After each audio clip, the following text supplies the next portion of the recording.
Stay tuned. Part 1. Early Life and Royal Beginnings. Cleopatra VII Theophilopatra was born in 69 BCE into the Ptolemaic dynasty, a ruling family of Macedonian Greek origin that had held sway over Egypt since the death of Alexander the Great.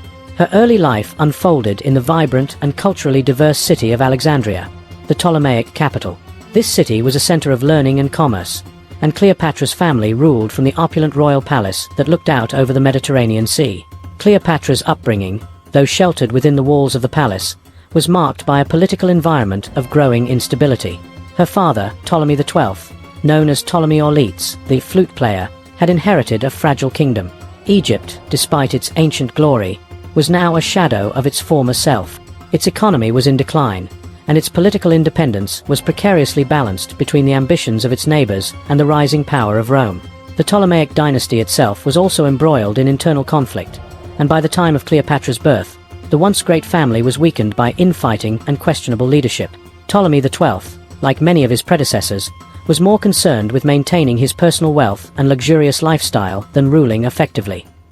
His reign was marked by heavy taxation and unpopular policies that created widespread dissatisfaction among the Egyptian populace. Unlike Cleopatra, Ptolemaic rulers generally maintained their Greek cultural identity and had little interest in learning the language or customs of their Egyptian subjects. However, Cleopatra VII would diverge from this tradition in ways that would define her rule and legacy. Despite these challenges, Cleopatra was given an exceptional education, as was customary for the children of royalty. The Ptolemaic court placed a high value on Greek education, and Cleopatra was tutored in a wide range of subjects. She learned Greek and was proficient in many other languages, reportedly speaking as many as 9, including Egyptian, Hebrew, Aramaic, and Latin. This linguistic ability would serve her well in diplomacy and politics later in life, setting her apart from her predecessors, who had largely ignored the Egyptian language and culture. Cleopatra's deep interest in Egyptian customs and religion was also unusual for a member of the Ptolemaic dynasty. While most of her forebears had ruled as foreign monarchs, Cleopatra sought to align herself with the traditions of the land she governed. She embraced the role of the living goddess Isis, a powerful symbol in Egyptian religion, and portrayed herself as the embodiment of this deity. This identification with Egyptian culture would help her build loyalty among the native Egyptian population, setting her up as a more legitimate ruler in their eyes than her Greek predecessors. As a child, Cleopatra would have witnessed the opulence of the Ptolemaic court, with its vast libraries, intricate palaces, and vibrant intellectual life. The famous Library of Alexandria, one of the largest libraries of the ancient world, was a central institution in the city, attracting scholars and thinkers from across the Mediterranean. Cleopatra likely grew up surrounded by the greatest minds of her time, including philosophers, scientists, and mathematicians. This intellectual environment shaped her sharp mind and prepared her for the political challenges that lay ahead. However, Cleopatra's early life was also shadowed by political turmoil. Ptolemy XII's unpopular rule made him vulnerable to both domestic unrest and external pressures. In 58 BCE, following a particularly unpopular decision to hand over Cyprus to Rome, Ptolemy was forced to flee Egypt after a revolt. He sought refuge in Rome, leaving Cleopatra and her siblings in the hands of the rebels and Cleopatra's older sister, Berenice IV, who seized the throne in his absence. Berenice's brief reign is a lesser-known chapter of the Ptolemaic saga, but it played a pivotal role in shaping Cleopatra's early political understanding. While Berenice ruled, she faced opposition from Roman interests and internal factions within Egypt, and her power was constantly under threat. Eventually, with Roman support, Ptolemy XII managed to regain his throne in 55 BCE, leading to the execution of Berenice. This brutal act demonstrated the high stakes of Ptolemaic politics, where family loyalty was often sacrificed for power. Cleopatra, still a young teenager at the time, likely learned a valuable lesson about the ruthlessness required to survive in such a volatile political landscape. After returning to power, Ptolemy XII reigned for a few more years, but his authority remained shaky. His relationship with Rome grew increasingly complicated, as Egypt became more dependent on Roman support to maintain its independence. The Roman Republic, led by powerful generals like Julius Caesar and Pompey, was expanding its influence across the Mediterranean, and Egypt's wealth and strategic location made it an attractive prize. During these years, Cleopatra began to emerge as a key figure in the Ptolemaic court. As her father's health declined, she took on more responsibilities, preparing herself for the role she would soon inherit. Ptolemy XII's reign came to an end in 51 BCE. When he died, leaving his 18-year-old daughter Cleopatra and her 10-year-old brother Ptolemy XIII as co-rulers of Egypt. According to Ptolemaic tradition, the siblings were also required to marry to solidify their joint rule. Thus began Cleopatra's reign, one of the most complex and storied in ancient history. From the outset, it was clear that she was no ordinary queen. Unlike her brother, who was young and heavily influenced by his advisors, Cleopatra quickly established herself as the dominant figure in the government. She was ambitious, intelligent, and determined to assert her authority, but she faced immediate challenges. Egypt was deeply divided, with various factions vying for control, and the growing presence of Rome loomed large over the country's affairs. Cleopatra's early years as queen were marked by an intense struggle for power. She understood that her position was precarious, and that she would have to fight to maintain her grip on the throne. Her relationship with her brother Ptolemy XIII became increasingly strained as his advisors, particularly the powerful eunuch Pothinus, sought to undermine Cleopatra's authority. Pothinus and his faction resented Cleopatra's independence and her attempts to rule without interference, and they conspired to drive her from power. By 49 BCE, Cleopatra had been forced to flee Alexandria as tensions between her and her brother's supporters boiled over into open conflict. She sought refuge in the eastern desert, where she began raising an army to reclaim her throne. Cleopatra's decision to wage war against her brother demonstrated not only her determination, but also her understanding of the political dynamics of the time. She knew that she needed a powerful ally to succeed, and she found that ally in Julius Caesar, the Roman general who was rapidly becoming one of the most influential figures in the Mediterranean. The year 48 BCE would prove to be a turning point in Cleopatra's life. Julius Caesar arrived in Egypt following his victory over Pompey in the Roman Civil War. Pompey had sought refuge in Egypt, but he was betrayed and murdered by Ptolemy XIII's advisors in an attempt to win favor with Caesar. However, this move backfired, as Caesar was outraged by the killing of a fellow Roman, and he soon found himself entangled in the dynastic conflict between Cleopatra and her brother. Cleopatra seized this opportunity to align herself with Caesar. According to legend, she famously had herself smuggled into his quarters rolled up in a carpet, or possibly a linen sack, to meet him in person. This bold and dramatic gesture not only captured Caesar's attention, but also set the stage for one of the most famous alliances in history. Cleopatra's intelligence, wit, and charm impressed Caesar, and he quickly decided to support her claim to the throne. With Caesar's backing, Cleopatra returned to Alexandria, where a brutal civil war between her forces and those of Ptolemy XIII ensued. The conflict culminated in the siege of Alexandria, during which the city's great library was partially destroyed. In the end, Cleopatra emerged victorious, and Ptolemy XIII drowned in the Nile while trying to flee the battlefield. Cleopatra was now the undisputed ruler of Egypt, though she still had to share power with her younger brother Ptolemy XIV, whom she married according to Ptolemaic custom. However, Cleopatra was the true ruler in all but name, and her alliance with Julius Caesar would soon catapult her to the center of Roman politics. Part 2. The Struggle for the Throne. After the dramatic victory over her brother Ptolemy XIII, Cleopatra VII solidified her position as Queen of Egypt. However, her reign was far from secure. The internal power struggles of the Ptolemaic dynasty, combined with the ever-growing Roman presence in Egypt, made her throne unstable. The murder of her brother was not the end of the challenges she faced, but merely the beginning of a turbulent period marked by political intrigue, strategic alliances, and the struggle to maintain control over her kingdom. When Cleopatra returned to Alexandria following her victory, she resumed the co-rule with her younger brother, Ptolemy XIV. He was still a child, and Cleopatra wasted no time in asserting her dominance. The power was hers, although she had to adhere to the symbolic sharing of authority to appease her subjects and Roman backers. In reality, Cleopatra was the one making all decisions for Egypt, using her intelligence and political acumen to navigate the complex web of Egyptian court politics and Rome's ambitions in the region. Cleopatra's consolidation of power was marked by her desire to restore Egypt to its former glory. She inherited a kingdom that had seen years of decline under her father, Ptolemy XII, whose corrupt rule and reliance on Roman support had drained the state's finances and weakened its internal structure.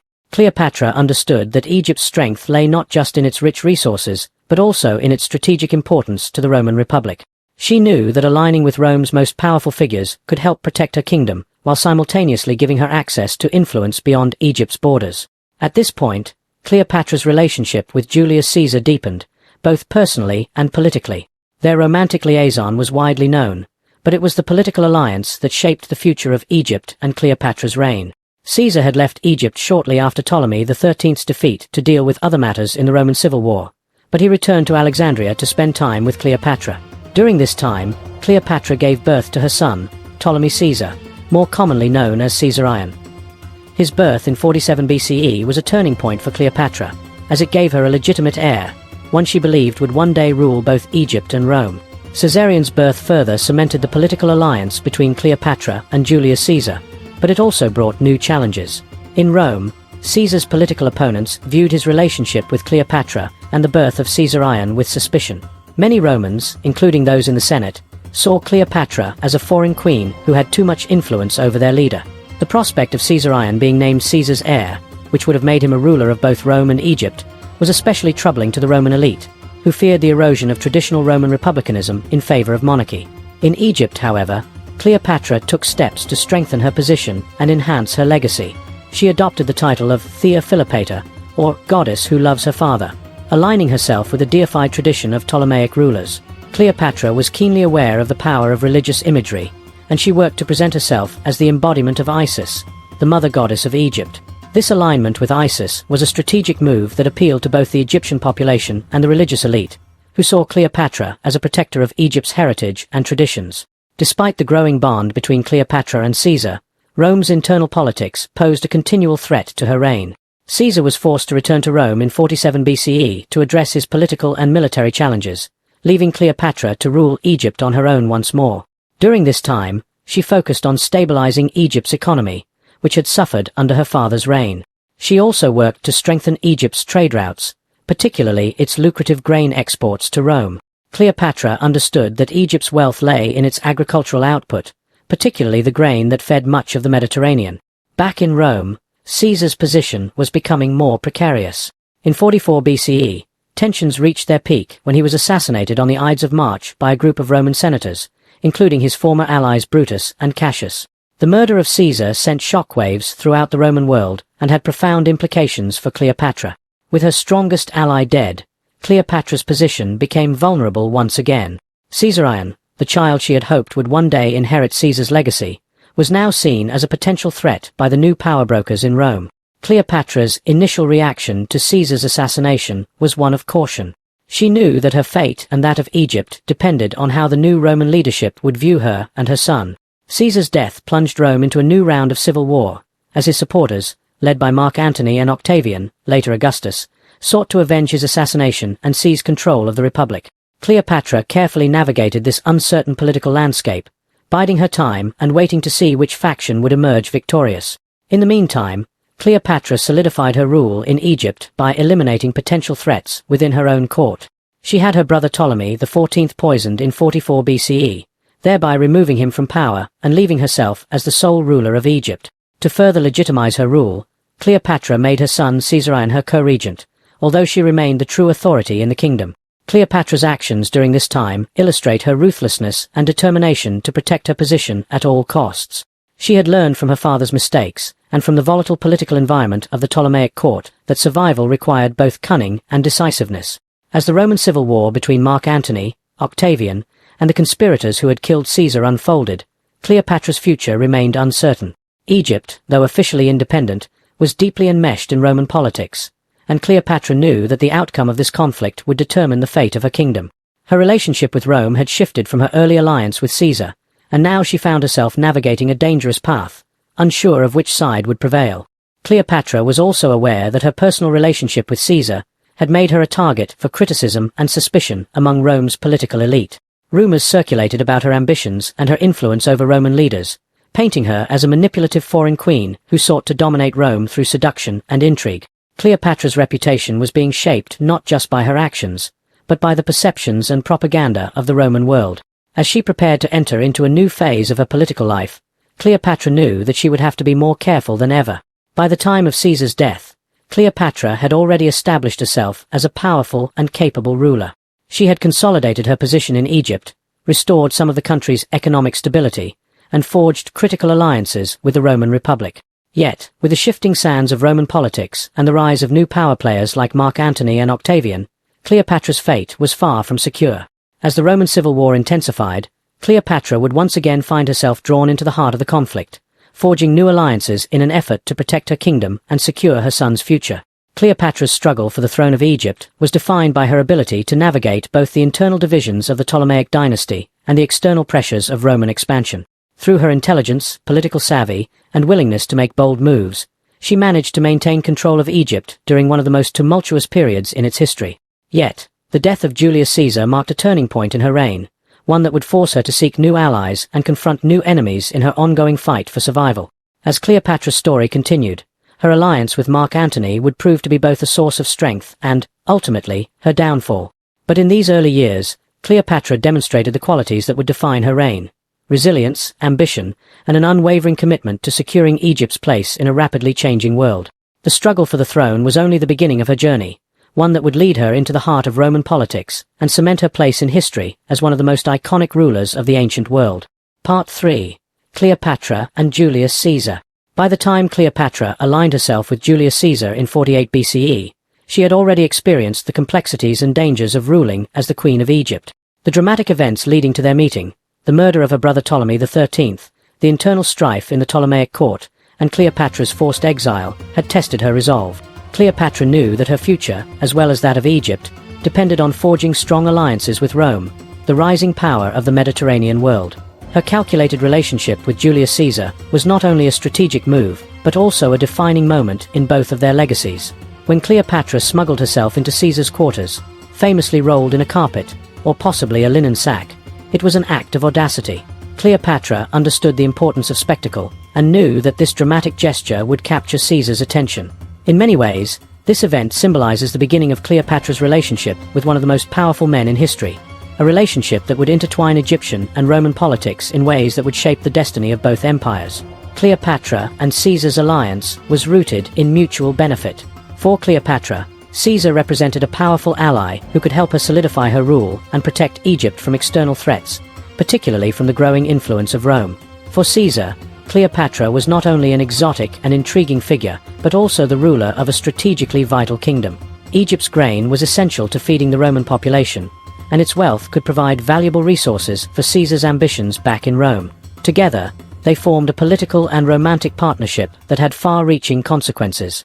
Julius Caesar was a man of immense ambition, and by the time he encountered Cleopatra, he was already engaged in a civil war with his rival, Pompey. Caesar had followed Pompey to Egypt, where the latter had sought refuge after his defeat at the Battle of Pharsalus. However, Ptolemy XIII's advisors, in an attempt to curry favor with Caesar, had Pompey assassinated.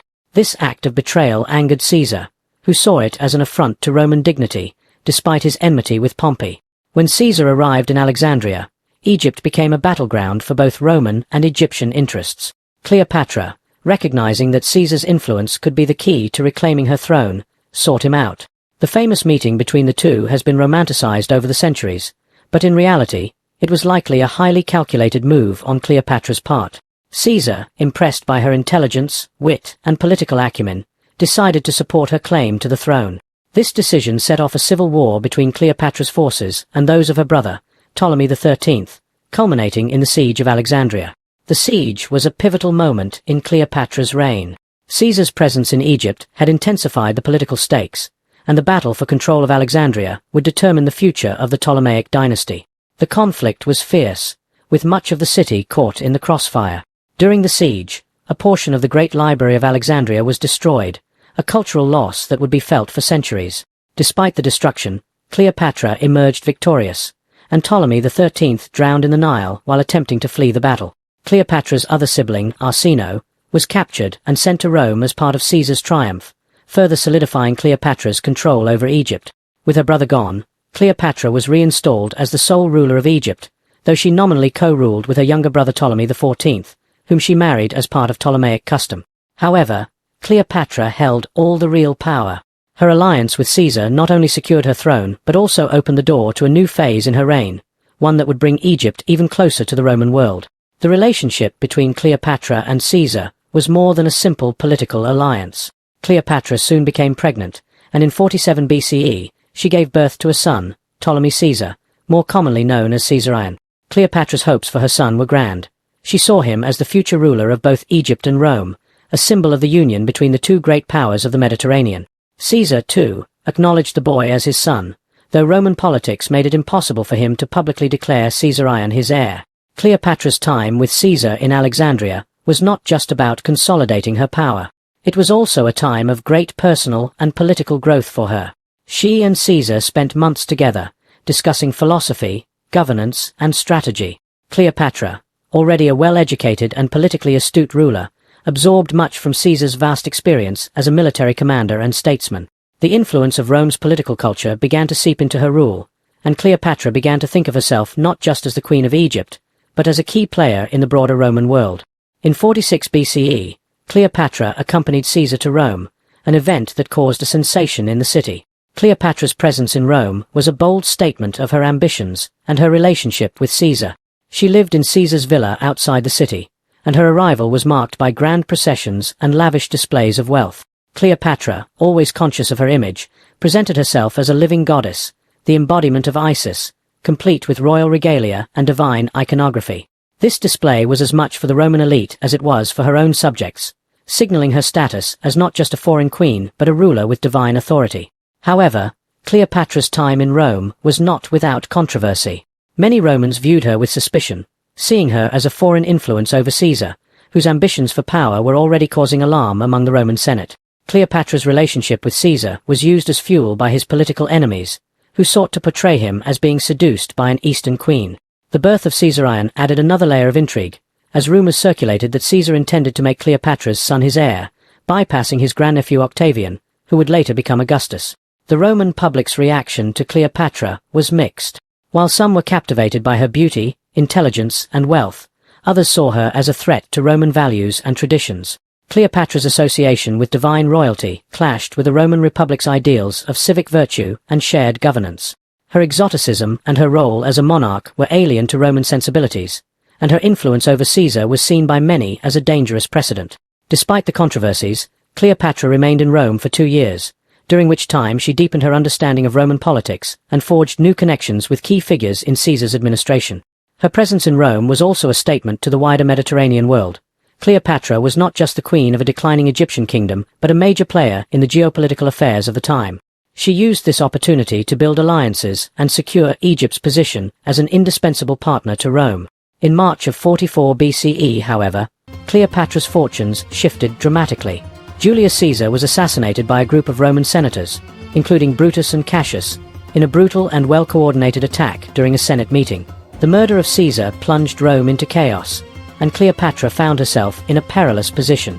With her strongest ally gone, Cleopatra had to navigate the complex and dangerous political landscape that followed Caesar's death. Cleopatra's immediate concern was for her son, Caesarion, whom she believed to be the rightful heir to Caesar's legacy. However, the political situation in Rome was too unstable for Cleopatra to make any bold claims. The assassins of Caesar had expected to restore the Republic, but instead, Rome descended into civil war as Caesar's supporters, including Mark Antony and Octavian, sought to avenge his death and seize control of the Republic.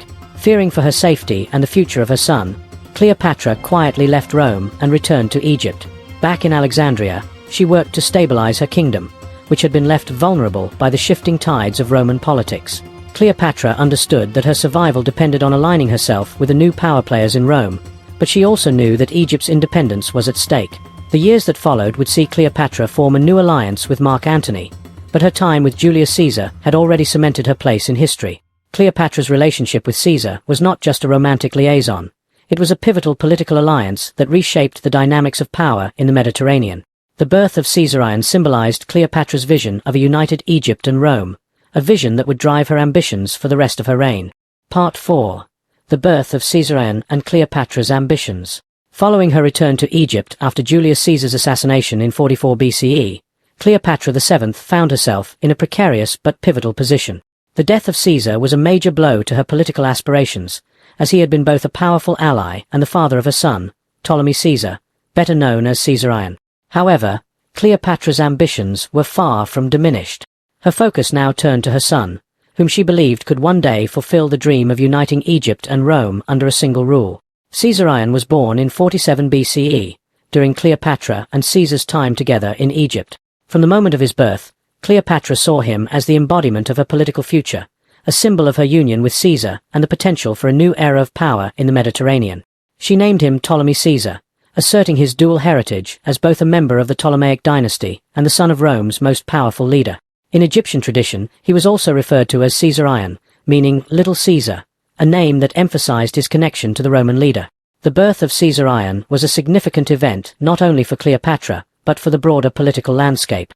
Cleopatra had hoped that Caesar would formally recognize their son as his heir, which would have positioned Caesarion as a potential ruler of both Egypt and Rome. However, Roman law and tradition complicated this possibility. Although Caesar acknowledged Caesarion as his son privately, he never publicly declared him his heir, likely due to the complexities of Roman succession and the existence of his grandnephew, Octavian, who would later become Augustus. Despite the uncertainty surrounding Caesarion's status in Rome, Cleopatra made it clear that she viewed her son as the legitimate successor to both the Egyptian and Roman thrones. In Egypt, Caesarion was celebrated as a divine figure, the son of Cleopatra, who presented herself as the embodiment of the goddess Isis, and Julius Caesar, who was increasingly venerated as a godlike figure in Rome. Cleopatra used religious symbolism to elevate Caesarion's status, portraying him as a child of destiny who would one day inherit the leadership of the two greatest powers in the ancient world. Cleopatra's ambitions for Caesarion went hand in hand with her efforts to strengthen Egypt's position in the Mediterranean. After Caesar's death, Egypt's political future became even more uncertain. The Roman Republic was in turmoil, with Caesar's assassination leading to a new round of civil wars between his supporters and those who sought to restore the old Roman order. Cleopatra, always astute in her political calculations, knew that Egypt's independence would depend on navigating these conflicts and securing new alliances. In the immediate aftermath of Caesar's assassination, Cleopatra had to be cautious. The Roman world was divided between those who supported Caesar's legacy and those who opposed it, and Cleopatra needed to determine which side would ultimately prevail. She did not rush to involve herself in the Roman civil war, but instead focused on consolidating her power in Egypt and ensuring that her son would be positioned as the future leader of her kingdom. Back in Alexandria, Cleopatra embarked on a series of reforms and public works projects designed to stabilize the Egyptian economy and demonstrate her capacity to rule effectively. Egypt's wealth was derived primarily from its agricultural output, particularly its vast grain fields along the Nile, which fed much of the Mediterranean world. Cleopatra's predecessors had left the kingdom in a state of economic decline, but under her leadership, Egypt began to recover. She improved irrigation systems, reformed the tax structure, and fostered trade relationships with other Mediterranean powers. Cleopatra's efforts were not only practical but also political. By restoring Egypt's economic strength, she sought to increase her kingdom's importance to Rome. The grain produced by Egypt was essential to feeding the Roman population, and Cleopatra understood that this economic leverage could be used to protect Egypt's independence. Moreover, she positioned Egypt as a stable and prosperous state amid the chaos of the Roman civil wars, making herself an indispensable ally to whichever faction emerged victorious. Throughout this period, Cleopatra continued to present herself as a divine ruler, a living goddess who embodied both Egyptian and Hellenistic traditions. Her identification with the goddess Isis was particularly significant. In Egyptian mythology, Isis was the mother of Horus, the god-king who ruled over the heavens and the earth. By aligning herself with Isis, Cleopatra not only reinforced her own legitimacy, but also cast Caesarion in the role of Horus, the rightful heir to the throne. This religious imagery resonated with the Egyptian population, many of whom saw Cleopatra as a protector of their cultural heritage in the face of Roman domination. Despite her focus on domestic affairs, Cleopatra was acutely aware that Egypt's fate was tied to the outcome of the Roman civil wars. In 42 BCE, the tide of Roman politics shifted decisively when the forces of Mark Antony and Octavian, both of whom were loyal to Caesar, defeated the army of Brutus and Cassius at the Battle of Philippi. This victory marked the beginning of a new political order in Rome, with Mark Antony controlling the eastern provinces and Octavian consolidating power in the west. Cleopatra had met Mark Antony during her time in Rome with Caesar, but their relationship at that time had been purely formal. Now, however, with Antony in control of Rome's eastern territories, including Egypt, Cleopatra saw an opportunity to forge a new alliance. Antony, like Caesar, was a charismatic and ambitious leader, and Cleopatra knew that he would be a valuable partner in securing Egypt's future. Moreover, Antony needed Cleopatra's support. Egypt's wealth, particularly its grain supply, was crucial to maintaining the Roman armies in the east, and Cleopatra's political influence could help him solidify his position in the region. In 41 BCE, Cleopatra was summoned to Tarsus, a city in present-day Turkey, to meet with Mark Antony. Antony, like many Romans, had heard rumors of Cleopatra's beauty, intelligence, and political savvy, and he was eager to meet her in person. Cleopatra, ever the master of presentation, arrived in Tarsus in a magnificent procession. According to ancient sources, she sailed up the river Cydnus on a gilded barge with purple sails, dressed as the goddess Aphrodite. Her attendants, dressed as cupids, surrounded her, and the entire scene was designed to impress Antony and reinforce Cleopatra's image as a divine ruler. The meeting between Cleopatra and Antony was the beginning of one of history's most famous political and romantic alliances. Antony, captivated by Cleopatra's charm and intelligence, quickly recognized the potential benefits of aligning himself with the Queen of Egypt. Cleopatra, for her part, saw Antony as a powerful ally who could protect her kingdom from Roman domination and ensure Caesarion's future as her successor. The two leaders struck up a personal and political relationship that would define the next phase of Cleopatra's reign. Cleopatra's ambitions for Caesarion were central to her alliance with Antony. She believed that with Antony's support, she could secure Egypt's independence and establish Caesarion as a legitimate ruler not only in Egypt but also in Rome. Antony, who had his own designs on expanding his power in the east, was more than willing to support Cleopatra's vision. Together, they envisioned a future where Egypt would play a dominant role in the Mediterranean world, with Caesarion as the heir to both Egyptian and Roman legacies. The birth of Caesarion marked a turning point in Cleopatra's political strategy. No longer content to rule as a mere queen, Cleopatra now saw herself as the mother of a future dynasty that would unite Egypt and Rome. Her ambitions for Caesarion extended beyond the borders of Egypt, as she sought to position him as the rightful heir to Julius Caesar's legacy and a potential ruler of Rome. This vision would drive Cleopatra's actions for the remainder of her reign, as she navigated the shifting alliances and conflicts of the Roman world. However, Cleopatra's ambitions for Caesarion would also make her a target. As Rome's civil wars continued, Octavian, Caesar's grandnephew and adopted son, emerged as a formidable rival to both Antony and Cleopatra. Octavian's rise to power would ultimately force Cleopatra into a final confrontation with Rome, one that would determine not only the fate of her kingdom but also the future of Caesarion. Part 5. Cleopatra's return to Egypt. After Julius Caesar's assassination in 44 BCE, Cleopatra VII found herself navigating a world of uncertainty. She had returned to Egypt, where she focused on consolidating her power and ensuring her son Caesarion's future as her co-ruler and heir. However, the Roman world was in turmoil, and Cleopatra's position as Queen of Egypt was far from secure. The death of her Roman protector meant that Cleopatra needed to be more vigilant than ever, as her ambitions for Egypt, and for Caesarion, relied heavily on the support of Roman power. Cleopatra returned to Egypt at a time when the country was still recovering from years of internal conflict and economic decline. Her father, Ptolemy XII, had left the kingdom in a precarious state, and Cleopatra's early years as queen had been marked by civil war with her brother Ptolemy XIII. Now, with Caesar dead and Rome engulfed in a new round of civil wars, Cleopatra's focus shifted to stabilizing Egypt and restoring its position as a major power in the Mediterranean. One of Cleopatra's first moves upon her return to Egypt was to eliminate any potential threats to her rule. She had already secured her throne by having her younger brother, Ptolemy XIV, poisoned shortly after Caesar's death.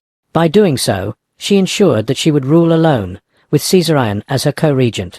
This was a strategic decision on Cleopatra's part, as it allowed her to concentrate power in her own hands and remove any internal rivals who might challenge her authority.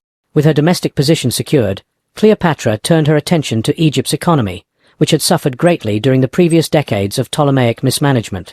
Cleopatra understood that Egypt's wealth was its greatest asset, and she worked to revitalize the country's agriculture and trade. The Nile River was the lifeblood of Egypt's economy, and Cleopatra oversaw improvements to the irrigation systems that fed the kingdom's vast grain fields. By increasing agricultural output, Cleopatra ensured that Egypt could continue to export grain to Rome, a crucial source of revenue and political leverage. Cleopatra also sought to expand Egypt's trade networks, particularly with the eastern Mediterranean and beyond. Egypt's strategic location at the crossroads of Africa, Asia, and Europe made it a hub for commerce, and Cleopatra capitalized on this by fostering relationships with neighboring states and trading partners. Under her rule, Egypt's ports were bustling with activity, and the kingdom's wealth began to grow once more. As part of her efforts to restore Egypt's prestige, Cleopatra embarked on an ambitious program of public works and building projects. She commissioned new temples, monuments, and public buildings, many of which were dedicated to the gods of both the Egyptian and Greek pantheons. Cleopatra was acutely aware of the importance of religious symbolism in maintaining her authority, and she continued to present herself as the living embodiment of the goddess Isis. This association with Isis not only strengthened her legitimacy in the eyes of the Egyptian population, but also helped her cultivate an image of divine authority that set her apart from other rulers. Cleopatra's public works projects were not just about religious devotion, they were also a demonstration of her power and wealth. By investing in grand structures and public amenities, Cleopatra showed both her own people and the wider Mediterranean world that Egypt was still a powerful and prosperous kingdom.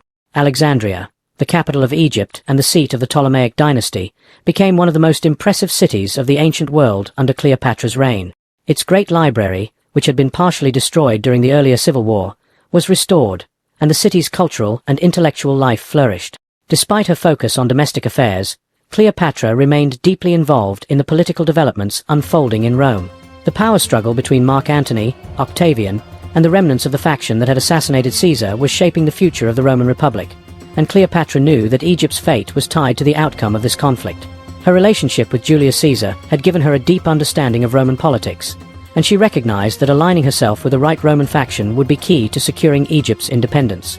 In 42 BCE, Cleopatra's attention was drawn once again to the Roman Civil War, as the forces of Mark Antony and Octavian clashed with those of Brutus and Cassius, the leaders of Caesar's assassins.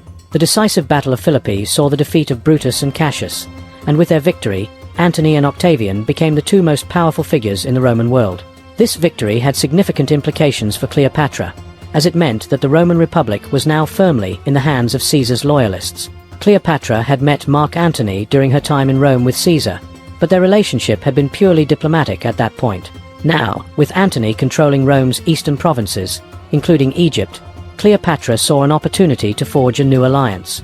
Antony, for his part, was eager to secure the loyalty of Egypt, a wealthy and strategically important kingdom that could provide him with the resources he needed to solidify his power in the east.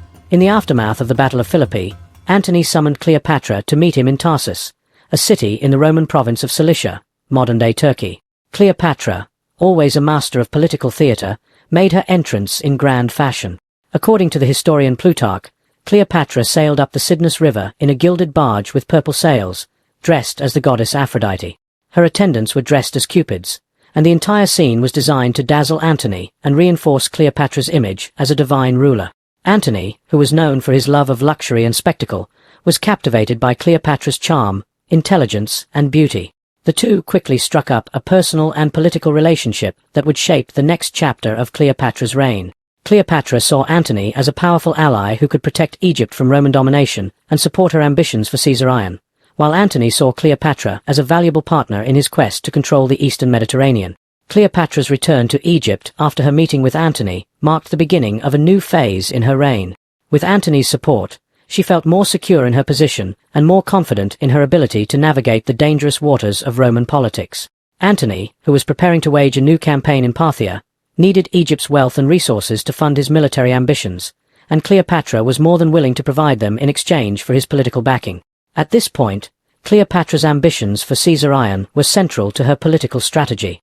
She believed that with Antony's support, she could not only secure Egypt's independence but also position Caesarion as a legitimate ruler in both Egypt and Rome. Cleopatra's vision for her son extended beyond the borders of Egypt, as she sought to establish him as a figure of imperial significance in the broader Mediterranean world. Antony, who had his own designs on expanding his power in the east, was more than willing to support Cleopatra's ambitions, as long as they aligned with his own.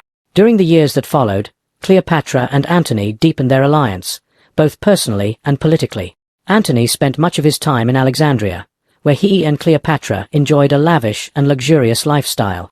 The two were inseparable, and their relationship became the subject of gossip and intrigue throughout the Roman world. For Cleopatra, this was a golden age of her reign.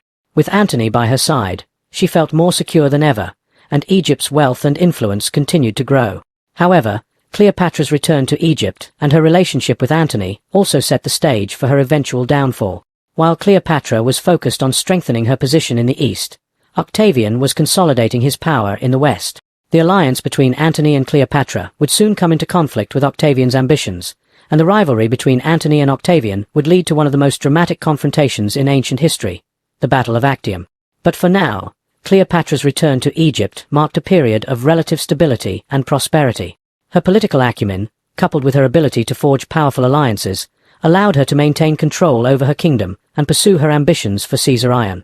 Cleopatra's reign during these years was characterized by a delicate balance of diplomacy, economic reform, and cultural patronage, all of which helped to secure Egypt's place as a major power in the Mediterranean. As Cleopatra looked to the future, she knew that the challenges ahead would be daunting. The Roman world was in flux, and her relationship with Antony, while providing immediate benefits, also exposed her to new risks. Nevertheless, Cleopatra remained determined to protect her kingdom and her son's future, even as the political winds of Rome shifted around her. Part 6.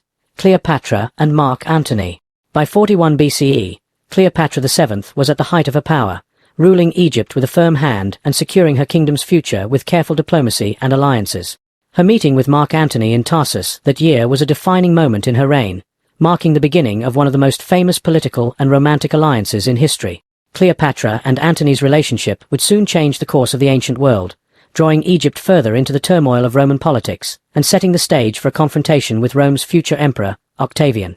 Cleopatra and Antony were an unlikely pairing in many ways. Antony, a Roman general known for his charisma and love of luxury, had been a loyal supporter of Julius Caesar. He was one of Caesar's key allies in the years leading up to his assassination, and after Caesar's death, Antony became one of the three men who formed the Second Triumvirate, a ruling alliance that divided control of the Roman Republic between himself, Octavian, and Marcus Aemilius Lepidus. Antony's domain included the eastern provinces of the Roman Empire, making his alliance with Egypt and Cleopatra particularly important. For Cleopatra, aligning with Antony offered a means of securing Egypt's independence in the face of growing Roman influence. She had witnessed the destructive power of Roman politics firsthand during her time with Julius Caesar, and she knew that her kingdom's survival depended on maintaining a strong alliance with the dominant forces in Rome. Antony, with his control over the eastern provinces and his ambitions for expansion, was the perfect ally. But their relationship was not purely political. Antony, captivated by Cleopatra's intelligence, wit, and charm, quickly fell in love with the Egyptian queen. Cleopatra's arrival in Tarsus to meet Antony was a spectacle carefully designed to impress the Roman general. Plutarch, the ancient historian, recounts how Cleopatra sailed up the Cydnus River on a gilded barge with purple sails, dressed as the goddess Aphrodite. Her attendants, similarly dressed as cupids, fanned her as the boat glided through the water. This display was more than just a show of wealth and grandeur.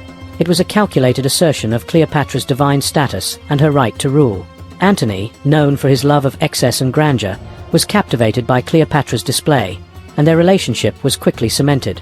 Following their meeting in Tarsus, Antony and Cleopatra returned to Alexandria, where they spent the next several months together. Alexandria, the capital of Egypt, was one of the most vibrant and cosmopolitan cities in the ancient world, and Cleopatra's court was a hub of intellectual and cultural life. The city's famous Library of Alexandria had been partially restored after the earlier civil war, and its scholars continued to be among the most renowned in the Mediterranean. Cleopatra's reign had brought a new era of prosperity to the city, and Antony found himself drawn into its luxurious and sophisticated atmosphere. For Cleopatra, her relationship with Antony represented both personal and political opportunity. Antony's support would help secure her position as queen and ensure that her son, Caesarion, was recognized as her legitimate heir. Cleopatra had grand ambitions for Caesarion, whom she saw not only as the future ruler of Egypt, but also as a potential heir to Julius Caesar's legacy.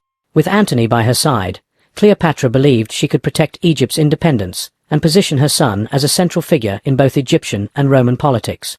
Antony, too, had much to gain from his relationship with Cleopatra. Egypt was one of the wealthiest and most strategically important regions in the Mediterranean, and Antony needed Cleopatra's resources to fund his military campaigns.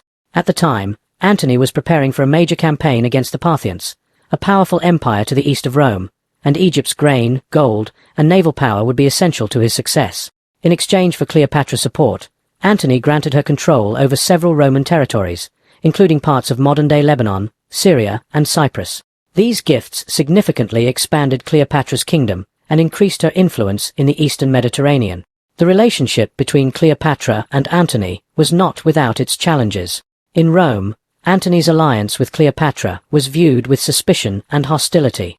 Many Romans saw Cleopatra as a manipulative foreign queen who had bewitched Antony and was leading him away from his Roman duties. The Roman historian Cassius Dio, writing centuries later, reflected the biases of the time by describing Cleopatra as a cunning and dangerous woman who used her beauty to seduce Antony and further her own ambitions. These views were fueled by Octavian's propaganda, which painted Antony as a traitor to Rome who had abandoned his Roman wife, Octavia, Octavian's sister, for the Egyptian queen. In truth, Cleopatra's relationship with Antony was far more complex than Roman propaganda suggested. Both leaders were experienced politicians who understood the importance of their alliance. Cleopatra needed Antony's military and political support to maintain her position in Egypt, while Antony needed Cleopatra's wealth and resources to further his own ambitions in the East. Their relationship was one of mutual benefit, with each partner bringing something essential to the table. Cleopatra and Antony's partnership was also deeply personal. The two spent long periods of time together in Alexandria, where they lived in luxury and splendor. According to Plutarch, they formed a private society called the Inimitable Livers, a group of friends and courtiers who spent their days feasting, drinking, and enjoying the pleasures of life. Antony, who had always been known for his love of indulgence, found a kindred spirit in Cleopatra, and their relationship flourished in the relaxed and opulent environment of Alexandria. Despite their hedonistic lifestyle, Cleopatra and Antony were also deeply engaged in the political and military affairs of their time. Antony continued to prepare for his campaign against the Parthians, while Cleopatra focused on governing Egypt and expanding her influence in the eastern Mediterranean. Cleopatra was a shrewd and capable ruler, and she used her alliance with Antony to further her political goals. Under her leadership, Egypt's economy continued to grow, and the kingdom became an even more important player in the Mediterranean world. The partnership between Cleopatra and Antony reached its zenith in 34 BCE, when Antony declared Caesarion as the rightful heir to Julius Caesar in a grand ceremony known as the Donations of Alexandria. In this public event, Antony and Cleopatra presented their children to the people of Alexandria, declaring Caesarion as King of Kings and the ruler of the Roman Empire's eastern provinces. Antony also named Cleopatra Queen of Kings and formally recognized her other children with him, twins Alexander Helios and Cleopatra Selene, as rulers of various territories in the eastern Mediterranean. The Donations of Alexandria were a bold move, one that sent shockwaves through the Roman world. By declaring Caesarion as Julius Caesar's heir, Antony openly challenged Octavian's position as Caesar's adopted son and heir in Rome. This declaration was a direct threat to Octavian's power, and it set the stage for the final showdown between Antony, Cleopatra, and Octavian. Back in Rome, Octavian seized on the Donations of Alexandria to further his propaganda campaign against Antony and Cleopatra. He portrayed Antony as a man who had fallen under the spell of a foreign queen, abandoning his Roman duties and ambitions in favor of living a life of luxury in Egypt. Octavian's propaganda machine worked tirelessly to depict Cleopatra as a dangerous seductress who sought to undermine Rome and establish her own dynasty. These depictions played on Roman fears of foreign influence and the idea that Antony had become Egyptianized, turning his back on Roman values. The tensions between Antony and Octavian continued to grow, and by 32 BCE, it was clear that a final confrontation was inevitable. Cleopatra, ever the strategist, prepared for the coming conflict by building up Egypt's navy and strengthening her defenses. She knew that Antony's fortunes were tied to hers, and that the outcome of the war would determine not only her future, but also that of Egypt and Caesarion. As the conflict between Antony and Octavian escalated, Cleopatra remained at Antony's side, providing him with the resources he needed to wage war. The two were inseparable, and Cleopatra's role in the coming conflict would prove to be critical. However, their alliance, while strong, would soon be tested by the might of Octavian's forces and the relentless propaganda campaign that had turned much of the Roman world against them. Cleopatra and Antony's relationship was one of the most iconic and controversial in ancient history.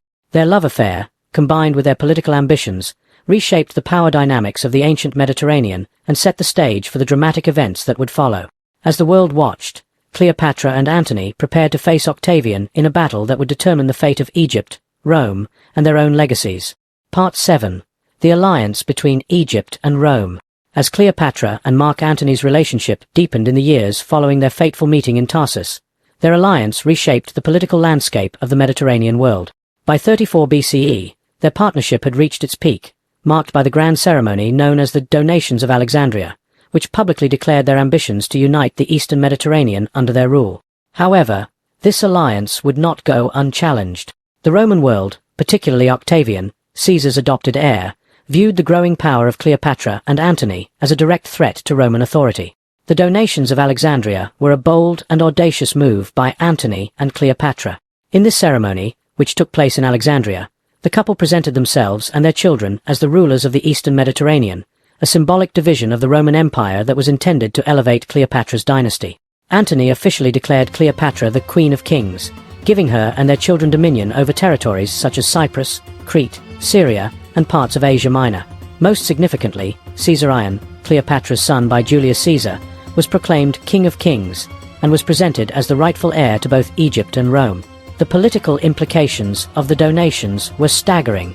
Antony's public recognition of Caesarion as Julius Caesar's son and heir directly challenged the legitimacy of Octavian, Caesar's adopted son and heir in Rome. This act effectively positioned Caesarion, a half-Egyptian child, as a rival to Octavian's claim to power. The Roman elite, who had already been suspicious of Antony's relationship with Cleopatra, now saw this as an open act of defiance against Roman authority. For Cleopatra, the donations of Alexandria represented the culmination of her long-standing ambitions for Egypt and her son. From the moment Caesarion was born, Cleopatra had envisioned a future in which he would rule not only Egypt but also inherit his father's legacy in Rome. The ceremony was not just a display of wealth and power, but also a declaration that Cleopatra and Antony intended to create a new world order, one in which their dynasty would dominate the Eastern Mediterranean. However, Cleopatra's grand vision for the future was immediately met with fierce opposition from Octavian. In Rome, Octavian used the donations as further evidence that Antony had abandoned his Roman roots and was now completely under Cleopatra's influence. Octavian's propaganda machine, which had already been working tirelessly to paint Cleopatra as a dangerous foreign queen, seized on this opportunity to discredit both Antony and Cleopatra in the eyes of the Roman public. Octavian was a master of propaganda, and he framed the donations as a betrayal of Rome's values. He accused Antony of giving away Roman territories to a foreign queen and her children, an act that played into Roman fears of foreign domination and the erosion of the Republic. Octavian also stoked concerns that Cleopatra intended to establish a Hellenistic monarchy in the Eastern Mediterranean, with herself and Caesarion at its head, effectively reducing Rome's influence in the region. In addition to his propaganda campaign, Octavian took direct political action against Antony and Cleopatra. In 32 BCE, he persuaded the Roman Senate to formally declare war on Cleopatra. The war was not officially framed as a conflict between Antony and Octavian, as Octavian was careful to present Antony as a victim of Cleopatra's manipulation. Instead, the Senate declared war on Cleopatra, portraying her as a foreign enemy of Rome who had ensnared one of its leaders. This declaration of war allowed Octavian to mobilize Roman resources against Egypt while keeping the conflict framed as a defense of Roman sovereignty. Cleopatra, ever the strategist, recognized the growing threat posed by Octavian and began preparing Egypt for war. She knew that Antony's forces, combined with Egypt's wealth and military resources, would be crucial in the coming conflict. Cleopatra oversaw the construction of a powerful fleet, as control of the Mediterranean would be essential in the battle against Octavian's forces. Egypt's navy, which had long been a formidable presence in the region, was expanded and modernized under Cleopatra's direction. Antony, meanwhile, gathered his Roman legions and prepared for a showdown with Octavian. Despite the growing tensions, Antony still had many supporters in Rome and the eastern provinces, and his army was one of the largest in the Roman world. However, the cracks in Antony's alliance with Rome were beginning to show. Many of Antony's supporters were uncomfortable with his close relationship with Cleopatra and the increasing influence she wielded over him. These concerns, combined with Octavian's propaganda, caused some of Antony's allies to defect to Octavian's side, further weakening Antony's position. The final confrontation between Antony, Cleopatra, and Octavian came in 31 BCE, at the Battle of Actium. This decisive naval battle, fought off the coast of Greece, would determine the fate of the Mediterranean world. Both sides knew that control of the sea was critical, as it would allow the victor to dominate the entire region. Cleopatra's fleet, one of the largest and most formidable in the Mediterranean, played a central role in the battle. As the battle began, it quickly became clear that Octavian's forces, commanded by his brilliant general Agrippa, were better organized and more strategically prepared. Despite Antony's large army and fleet, Octavian's navy gained the upper hand early on. Cleopatra, who had brought her fleet to support Antony, found herself in a difficult position. As the battle turned against them, Cleopatra made the fateful decision to withdraw her ships from the fight and retreat to Egypt. Antony, upon seeing Cleopatra's retreat, abandoned the battle and followed her, leaving his forces leaderless. The retreat from Actium was a disastrous blow to Antony and Cleopatra's cause. Their forces were decimated, and their political and military support collapsed in the wake of their defeat. Octavian's victory at Actium marked the beginning of the end for Antony and Cleopatra. With their fleet destroyed and their armies in disarray, they fled back to Alexandria to prepare for the inevitable Roman invasion. Back in Alexandria, Antony and Cleopatra faced the reality that their dream of ruling the Eastern Mediterranean was now over. Antony, deeply shaken by the defeat at Actium, fell into despair. His relationship with Cleopatra, once a source of strength and ambition, began to unravel as the two faced the consequences of their failed alliance. Antony's remaining supporters abandoned him, and many of Egypt's allies also turned against Cleopatra, recognizing that Octavian's victory was now inevitable. Cleopatra, however, refused to give up. Even in the face of overwhelming odds, she began fortifying Alexandria and preparing for a final stand against Octavian. She reached out to potential allies in the east, hoping to gather enough support to launch a counterattack, but it was clear that Octavian's forces were too strong. Cleopatra's hopes for saving her kingdom and her son's future were rapidly slipping away. As Octavian's army approached Alexandria, Antony made one last attempt to rally his remaining forces. However, his efforts were in vain. Many of his soldiers, recognizing the futility of their situation, defected to Octavian's side. Antony, heartbroken by the collapse of his once powerful army and the loss of his political ambitions, fell on his sword in a final act of despair. According to legend, Antony died in Cleopatra's arms, a tragic end to their once great alliance. With Antony dead, Cleopatra knew that her own fate, as well as that of Egypt, now lay in Octavian's hands. Octavian entered Alexandria in 30 BCE, and Cleopatra attempted to negotiate with him. She hoped to secure her son Caesarion's safety, and perhaps even preserve some degree of autonomy for Egypt. However, Octavian had no intention of allowing Cleopatra or Caesarion to survive as potential threats to his rule. He planned to take Cleopatra back to Rome as a captive, where she would be paraded in his triumph as a symbol of his victory over Egypt. Cleopatra, ever the master of strategy, knew that her capture would mean humiliation and defeat. She refused to allow herself to be displayed as a trophy of war in Octavian's triumph. In one final act of defiance, Cleopatra took her own life, reportedly by allowing an asp, a venomous snake, to bite her. The exact circumstances of her death remain shrouded in mystery, but ancient sources agree that Cleopatra died on her own terms, refusing to be taken as a captive by Rome. With Cleopatra's death, the last queen of Egypt was gone, and the Ptolemaic dynasty came to an end. Egypt was absorbed into the Roman Empire, and Octavian, now Augustus, became the first emperor of Rome. Caesarion, Cleopatra's son and the last hope for the continuation of her dynasty, was captured and executed by Octavian's orders. Cleopatra's dream of a united Egypt and Rome, with Caesarion as its ruler, died with her. Part 8. The Propaganda War against Cleopatra. As Cleopatra VII and Mark Antony's relationship deepened and their political power in the eastern Mediterranean grew, a powerful and coordinated propaganda campaign against them took shape in Rome.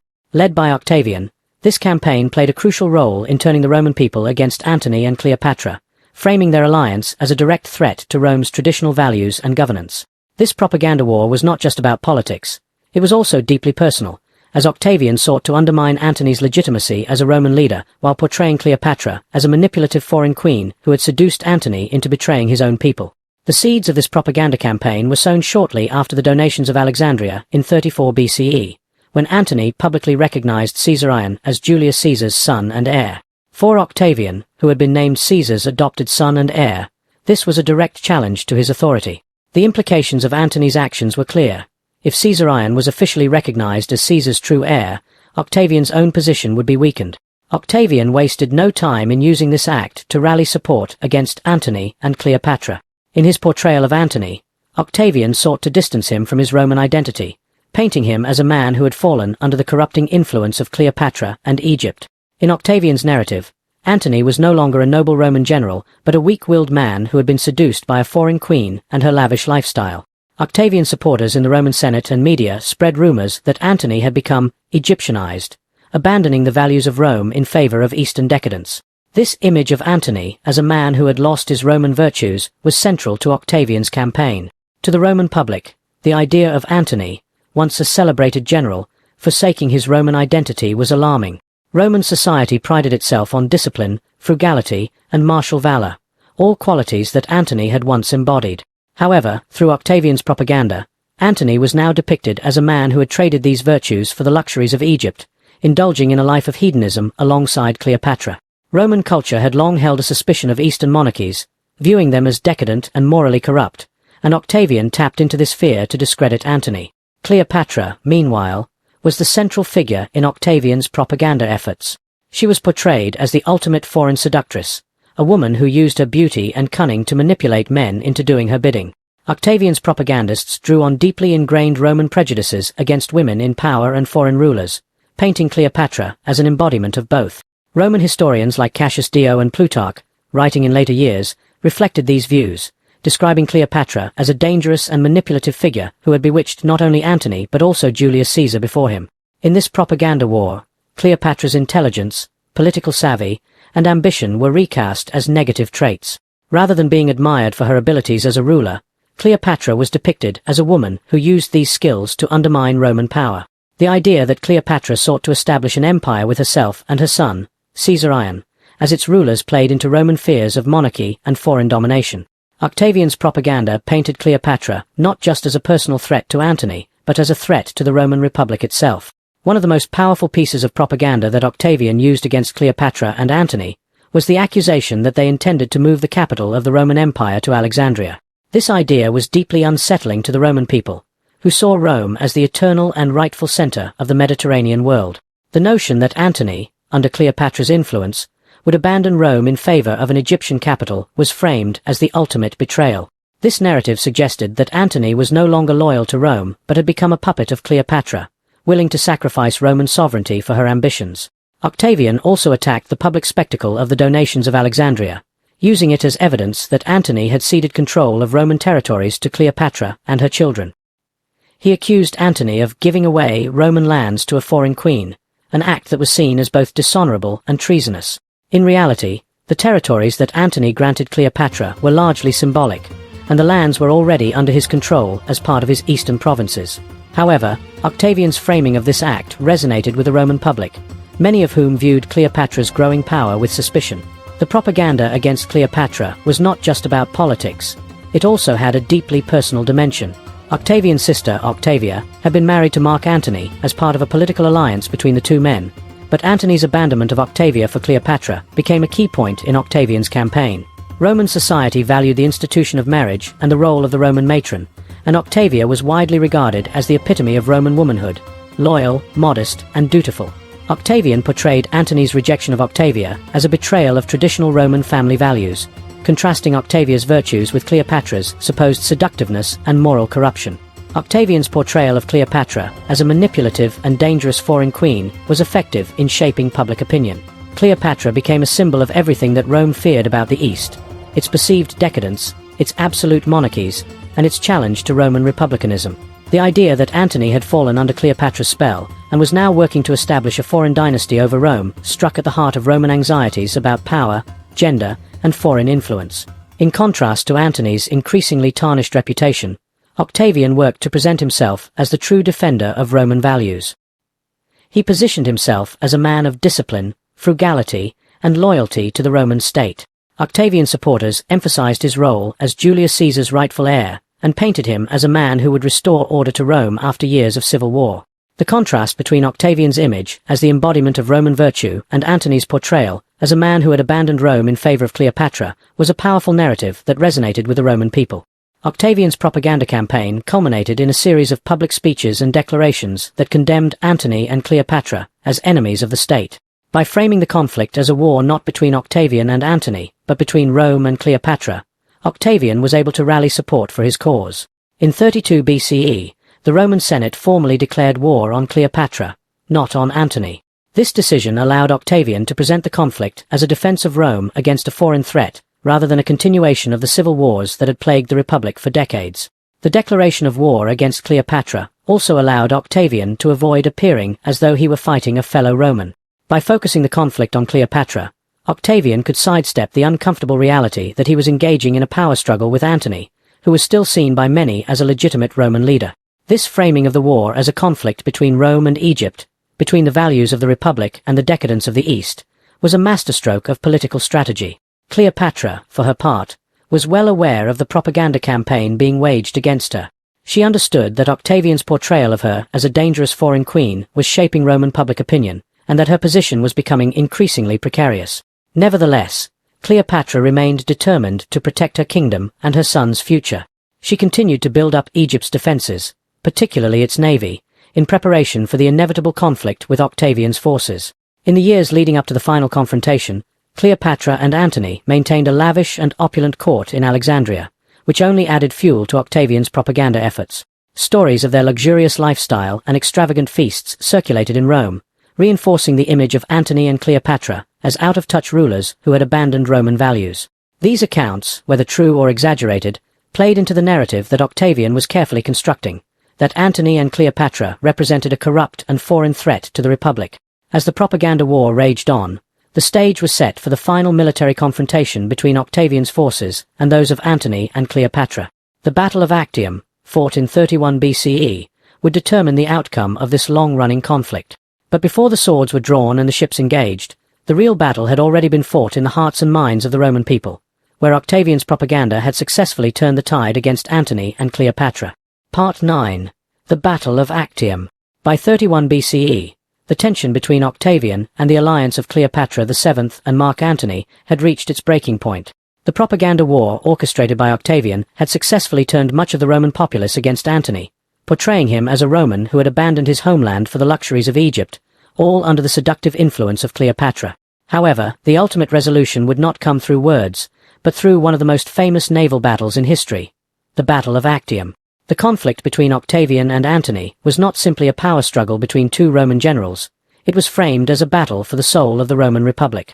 For Octavian, the battle represented his opportunity to secure his position as the dominant ruler of Rome and eliminate any rivals. For Cleopatra and Antony, the battle was a fight for survival, a last stand to preserve their political ambitions and defend Egypt's independence. Both sides knew that the outcome of the coming battle would determine the fate of not only Rome but also Egypt. The lead-up to the Battle of Actium was marked by significant preparations on both sides. Cleopatra had spent years building up Egypt's navy, which was one of the largest and most formidable fleets in the Mediterranean. She had invested heavily in ships and resources, knowing that control of the sea would be essential in any confrontation with Rome. Antony, too, had marshaled a large fleet, and his forces were bolstered by legions of Roman soldiers who remained loyal to him. Together, Antony and Cleopatra commanded a vast armada, with their ships stationed along the western coast of Greece, near the Gulf of Ambracia. Octavian, meanwhile, had his own formidable navy, commanded by his trusted general and admiral, Agrippa. Agrippa was a brilliant strategist, known for his naval prowess and his ability to outmaneuver opponents on the open sea. Octavian's fleet, though smaller in number than Antony and Cleopatra's, was highly disciplined and well prepared for the coming battle. In addition to his naval strength, Octavian's forces were well supplied, thanks to Agrippa's earlier capture of several key ports, which had cut off Antony's supply lines and left his forces in a weakened state. As the two fleets prepared for battle, both sides understood the high stakes involved. Cleopatra and Antony were stationed with their fleet at Actium, a promontory on the western coast of Greece. Their strategy was to break through Octavian's naval blockade and escape to Egypt, where they could regroup and potentially launch a counter-offensive. However, Octavian's forces were positioned to prevent this escape, and they intended to force a decisive battle that would end the conflict once and for all. The night before the battle, tensions ran high in both camps. Antony's forces were demoralized, plagued by supply shortages and desertions. Many of Antony's Roman allies had grown disillusioned with his leadership and his close association with Cleopatra, whom they viewed as a foreign influence. Cleopatra, too, was keenly aware of the danger she faced, not just for herself, but for her son Caesarion and the future of Egypt. The stakes could not have been higher for the queen, who had invested everything in her alliance with Antony and her dream of a united Egypt and Rome under her rule. On the morning of September 2, 31 BCE, the battle began. The fleets of Octavian and Antony lined up against each other in the calm waters off the coast of Actium. Antony's fleet was composed of large, heavily armed ships, which he believed would give him the advantage in close combat. These ships were designed to ram and board enemy vessels, and Antony hoped to use their size and strength to overpower Octavian's smaller, faster ships. However, Octavian's fleet, under the command of Agrippa, had a different strategy. Agrippa's ships were more maneuverable, and his plan was to use this speed to outflank and harass Antony's larger vessels. Agrippa also deployed ships equipped with catapults and ballistae, which could hurl projectiles at Antony's fleet from a distance, further weakening their defenses before engaging in close combat. As the two fleets clashed, it became clear that Agrippa's tactics were working. Despite their size, Antony's ships struggled to keep up with the more agile vessels of Octavian's fleet. As the battle raged on, Cleopatra's role in the conflict became critical. Cleopatra had brought her own fleet to Actium, stationed in the rear of Antony's armada. Her ships, while formidable, were intended more for transport and support than direct combat. Nevertheless, Cleopatra's presence at the battle was symbolic of the close political and personal alliance between her and Antony. The two had agreed that if the battle went poorly, they would attempt to flee back to Egypt, where they could regroup and continue the fight. As Agrippa's fleet began to gain the upper hand, a crucial moment occurred. Sensing that the battle was turning against them, Cleopatra made the fateful decision to withdraw her fleet from the conflict. With little warning, Cleopatra's ships raised their sails and began to retreat from the battle, heading for the open sea. Antony, upon seeing Cleopatra's retreat, was thrown into confusion. Some accounts suggest that Antony may have misinterpreted Cleopatra's retreat as a signal to flee, while others indicate that he simply could not bear the thought of abandoning her. Whatever the reason, Antony made the impulsive decision to leave the battle and follow Cleopatra. Antony's abandonment of the battle was a disaster for his forces. His fleet, now leaderless, quickly fell into disarray. Octavian's navy pressed the advantage, capturing or destroying many of Antony's ships. What had begun as a tightly contested battle ended in a rout, with Antony's forces decisively defeated. The Battle of Actium was over, and Octavian had emerged victorious. The defeat marked the beginning of the end for Antony and Cleopatra, who had pinned their hopes on the battle as their last chance to turn the tide in their favor. As Cleopatra and Antony fled back to Egypt, their political and military support crumbled around them. The defeat at Actium shattered Antony's credibility among his Roman allies, many of whom had already grown disillusioned with his leadership. Cleopatra, too, found herself increasingly isolated. Egypt's political stability had long depended on its alliances with Rome, and with Octavian now firmly in control, Cleopatra's position as queen was more precarious than ever. Octavian wasted no time in capitalizing on his victory. With the defeat of Antony's fleet, Octavian was now the undisputed leader of Rome, and he turned his attention to Egypt. Octavian's propaganda machine continued to portray Cleopatra as the main antagonist, framing the conflict as a war against a foreign queen who had sought to undermine Rome's power. With his fleet victorious, Octavian prepared to march on Alexandria, determined to bring an end to Cleopatra's reign and incorporate Egypt into the Roman Empire. Back in Alexandria, Cleopatra and Antony faced the grim reality of their defeat. Antony, devastated by the loss at Actium and the collapse of his political support, fell into despair. His once powerful army had been decimated, and his Roman allies had either defected to Octavian or abandoned him. Antony's relationship with Cleopatra, which had been built on mutual ambition and political necessity, began to fray under the weight of their defeat. Antony's final days were marked by a sense of hopelessness as he prepared for the inevitable arrival of Octavian's forces. Cleopatra, however, remained defiant. Even in the face of overwhelming odds, she began preparing Alexandria for a final stand against Octavian's invasion. She reached out to potential allies in the east, hoping to gather enough support to resist Octavian's forces. Cleopatra also fortified the city's defenses, building up her remaining naval and military strength in anticipation of the coming siege. For Cleopatra, the fight was not just about her own survival. It was about protecting Egypt and her son, Caesarion, who she still believed could one day inherit his father's legacy. The Battle of Actium was a turning point in ancient history. It marked the end of the Roman Republic's era of civil wars and paved the way for the rise of Octavian as Augustus, the first emperor of Rome. For Cleopatra and Antony, the battle represented the collapse of their ambitions and the beginning of their tragic end. The defeat at Actium sealed their fate, and their once grand vision of a united empire between Egypt and Rome was shattered. As Octavian prepared to march on Alexandria, Cleopatra's world was rapidly unraveling. The queen, who had once commanded one of the most powerful and wealthy kingdoms in the Mediterranean, now faced the prospect of total defeat and the end of her dynasty. Yet even in these final moments, Cleopatra's determination to protect her kingdom and her son's future would drive her actions, leading to a dramatic and defiant conclusion. Part 10. The Fall of Alexandria. After the crushing defeat at the Battle of Actium in 31 BCE, Cleopatra VII and Mark Antony returned to Alexandria, knowing that the war was not yet over, but realizing that their hopes for victory were rapidly fading. The battle had shattered their naval forces, and the morale of their soldiers and supporters was in tatters. The alliance between Cleopatra and Antony, which had once promised to reshape the ancient world, was now crumbling under the weight of their failure. Back in Alexandria, Cleopatra and Antony faced the daunting reality of Octavian's impending invasion. Octavian, who had decisively won the Battle of Actium, was determined to finish what he had started. His propaganda campaign had successfully cast Antony and Cleopatra as enemies of Rome, and he now had the political support and military might needed to march on Egypt and bring an end to their reign. For Octavian, the conquest of Egypt was not only a personal victory, but also a symbolic one. By defeating Cleopatra, he would be cementing his power as the ruler of Rome and eliminating the last vestiges of the Roman Republic's civil wars.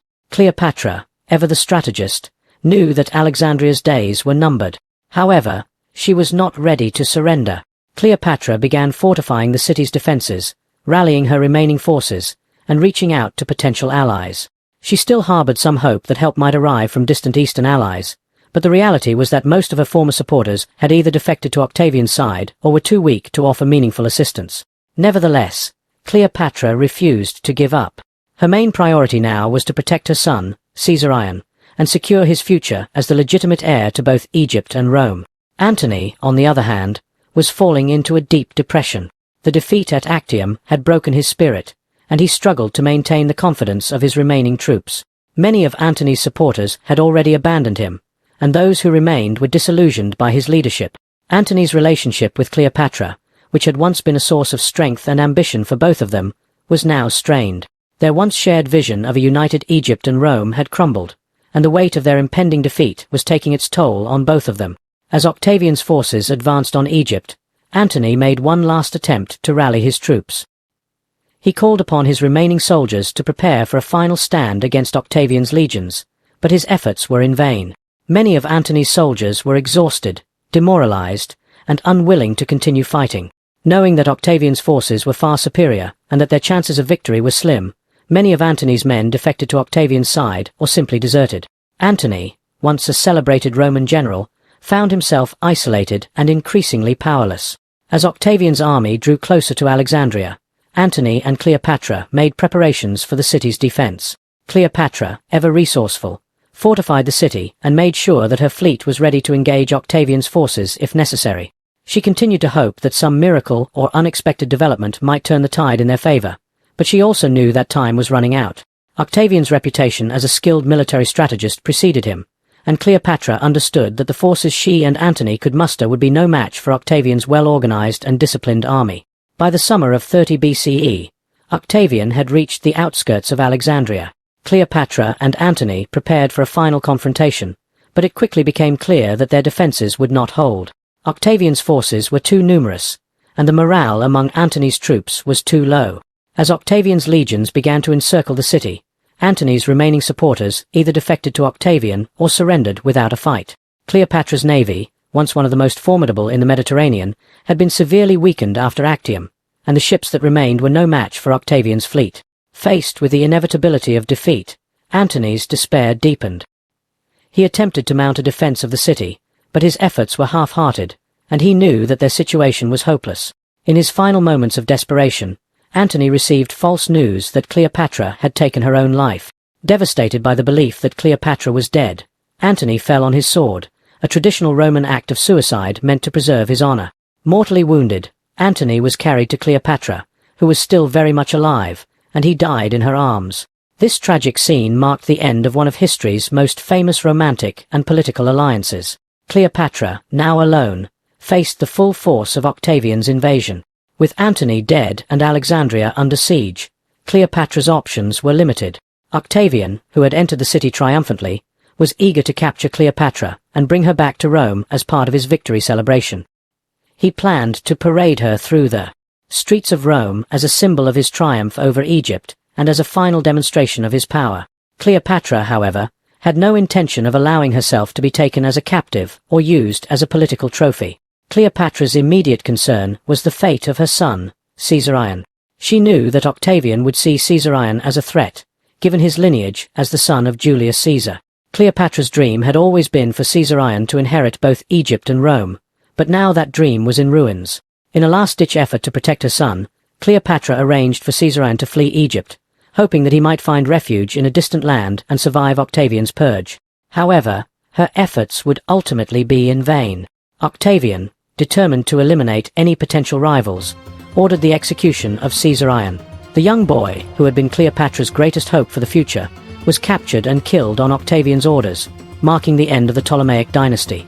With Caesarion's death, Cleopatra's vision of a united Egypt and Rome came to a tragic conclusion.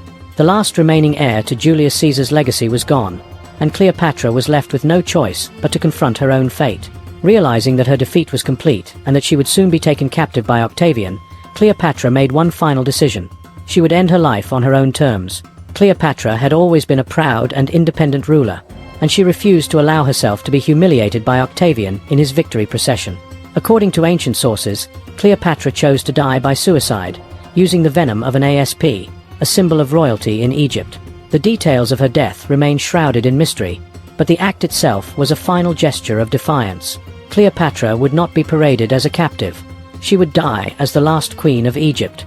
With Cleopatra's death, the Ptolemaic dynasty came to an end, and Egypt, once one of the most powerful and wealthy kingdoms in the ancient world, was absorbed into the Roman Empire.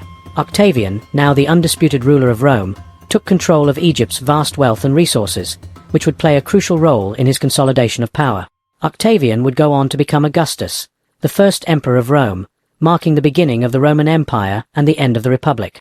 The fall of Alexandria and the deaths of Antony and Cleopatra marked the conclusion of a tumultuous period in Roman and Egyptian history. For Cleopatra, her life had been defined by her relentless pursuit of power and her efforts to secure Egypt's independence in a world dominated by Rome. She had allied herself with some of the most powerful men of her time, Julius Caesar and Mark Antony, and had dreamed of a future where Egypt and Rome could be united under her rule. But in the end, the forces arrayed against her were too great, and her ambitions, along with her dynasty, were crushed under the weight of Roman expansion. However, Cleopatra's legacy would endure long after her death. She has remained one of the most iconic figures in history, symbolizing both the allure and the tragedy of power.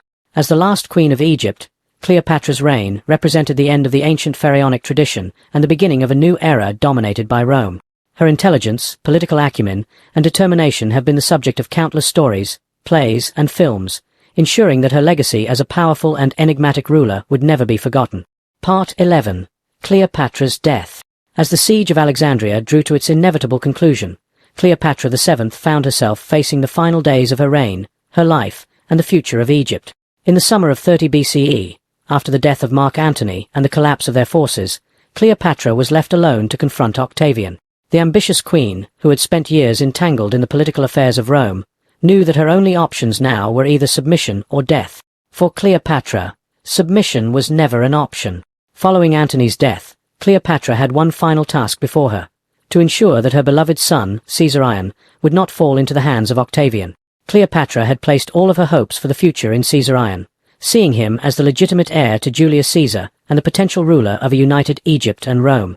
However, she knew that as long as Caesarion lived, he posed a direct threat to Octavian's authority. Octavian, determined to eliminate any possible challenges to his claim as Caesar's heir, had already made it clear that Caesarian's survival was not an option. In a last desperate move, Cleopatra arranged for Caesarion to flee Egypt, sending him south to the Red Sea, hoping he could escape to safety and perhaps rally support from distant allies. However, her efforts to protect her son would ultimately be in vain. Caesarion's escape plan was betrayed, and he was captured by Octavian's forces. Octavian, ruthless in his pursuit of power, ordered Caesarion's execution. With his death, the Ptolemaic dynasty came to a tragic and irrevocable end. The dream of Cleopatra's lineage, continuing in both Egypt and Rome, was destroyed. Cleopatra's final days were filled with both sorrow and defiance. She knew that Octavian intended to bring her back to Rome as a captive, to display her in his triumphal parade as a symbol of his victory over Egypt. This prospect was unbearable to Cleopatra. The idea of being paraded through the streets of Rome, humiliated in front of the Roman people, was an indignity she could not accept. Cleopatra had ruled as a queen for decades, presenting herself as a living goddess and a powerful sovereign. She had fought to preserve Egypt's independence and her own status as a ruler. To be reduced to a spectacle in Rome's victory celebrations was something she would never allow. Determined to die on her own terms, Cleopatra began making preparations for her death. According to ancient sources, Cleopatra sent a request to Octavian to meet with him in person. She likely hoped that she could negotiate some terms for herself or her children's future, but Octavian, ever the pragmatic politician, saw little reason to grant her any concessions. He visited Cleopatra in Alexandria, where the once great queen, now facing the end of her reign, made one final appeal for mercy. However, Octavian remained cold and unmoved by her pleas. Cleopatra, understanding that there was no hope of mercy from Octavian, turned to her final act of defiance. She would choose how and when she would die, denying Octavian the satisfaction of taking her alive. According to some ancient accounts, Cleopatra had long planned for this moment, ensuring that she had access to the means to end her life when the time came. The most famous version of Cleopatra's death involves the use of an asp, a venomous snake whose bite could deliver a swift and relatively painless death. The asp was a symbol of royalty in ancient Egypt, and Cleopatra's choice to use it in her death was both symbolic and practical. The exact details of Cleopatra's death remain the subject of debate among historians. The classical sources, including Plutarch and Cassius Dio, describe how Cleopatra, after receiving word that Octavian was about to seize her, took refuge in her tomb. There, she dressed herself in her finest royal attire, preparing for her final moments as the Queen of Egypt. She arranged for the asp to be brought to her in a basket of figs or some other container, and according to the accounts, she allowed the snake to bite her, ending her life in a final act of sovereignty over her fate. Other accounts suggest that Cleopatra may have used a different method of suicide, such as poison, which was more readily accessible to her. Regardless of the exact method, the message was clear. Cleopatra refused to be taken alive by her enemies. She chose to die as a queen, on her own terms, rather than be reduced to a pawn in Octavian's victory over Egypt. With Cleopatra's death, the last remnants of the Ptolemaic dynasty and the ancient Egyptian pharaonic tradition came to an end. When Octavian's soldiers arrived at Cleopatra's tomb, they found her already dead, lying peacefully in her royal garments, with the asp by her side. Cleopatra's final act had deprived Octavian of the opportunity to parade her as a captive in Rome, but it also sealed her fate as one of history's most enigmatic and powerful figures. Her death was reported across the Mediterranean world, and in Rome, it was seen as the final victory of Octavian over his last great rival. In the aftermath of Cleopatra's death, Octavian moved swiftly to consolidate his control over Egypt. The once great kingdom, which had been ruled by the Ptolemies for nearly 3 centuries, was now a province of the Roman Empire. Egypt's vast wealth, particularly its grain production, became a critical asset to Rome, providing the resources needed to feed its growing population and military. Octavian's conquest of Egypt solidified his position as the most powerful man in the Roman world, and in 27 BCE, he would be declared Augustus, the first emperor of Rome, marking the beginning of the Roman Empire. Cleopatra's legacy, however, would endure long after her death. As the last pharaoh of Egypt, Cleopatra's life and reign came to symbolize the end of an era. She was the last in a long line of pharaohs who had ruled Egypt for millennia, stretching back to the time of the pyramids. Her death marked the final chapter of the ancient Egyptian civilization as an independent power. From this point on, Egypt would be ruled by foreign powers, first by Rome, and later by Byzantium, the Arabs, the Ottomans, and the British. In the centuries that followed, Cleopatra became one of the most famous and romanticized figures in history. Her intelligence, political acumen, and defiance in the face of overwhelming odds ensured that she would be remembered not only as a ruler, but also as a symbol of the complexities of power. In the Western imagination, Cleopatra became the archetype of the exotic and powerful queen, a figure whose beauty and allure were matched only by her ambition and cunning. However, beyond the myths and legends, Cleopatra was a capable and shrewd leader who navigated some of the most treacherous political waters of her time. In modern times, Cleopatra's legacy has been re-examined by scholars and historians, who have sought to peel away the layers of Roman propaganda and understand her as a ruler in her own right. While much of what we know about Cleopatra comes from Roman sources, which were often hostile to her, recent studies have highlighted her achievements as a stateswoman, a diplomat, and a leader who sought to protect her kingdom in a world dominated by Roman imperialism. Cleopatra's death marked the end of Egypt as an independent kingdom, but her life has continued to inspire generations of artists, writers, and thinkers. From Shakespeare's Antony and Cleopatra to the countless films and novels that have portrayed her, Cleopatra's story remains a powerful testament to the allure and complexity of power, ambition, and legacy. As the last queen of Egypt, Cleopatra's reign was a unique blend of Greek and Egyptian traditions, a bridge between the ancient and the classical worlds. Her life was a story of political intrigue, romance, and tragedy, and her death ensured that she would remain a legendary figure for millennia to come. Part 12. Cleopatra's Legacy. The death of Cleopatra VII in 30 BCE marked the end of an era, not only for Egypt but also for the ancient world. Her passing closed the final chapter of the pharaonic dynasty that had ruled Egypt for millennia, dating back to the earliest kings who built the pyramids. With her death, Egypt was absorbed into the Roman Empire, and the country's long-standing independence was permanently lost.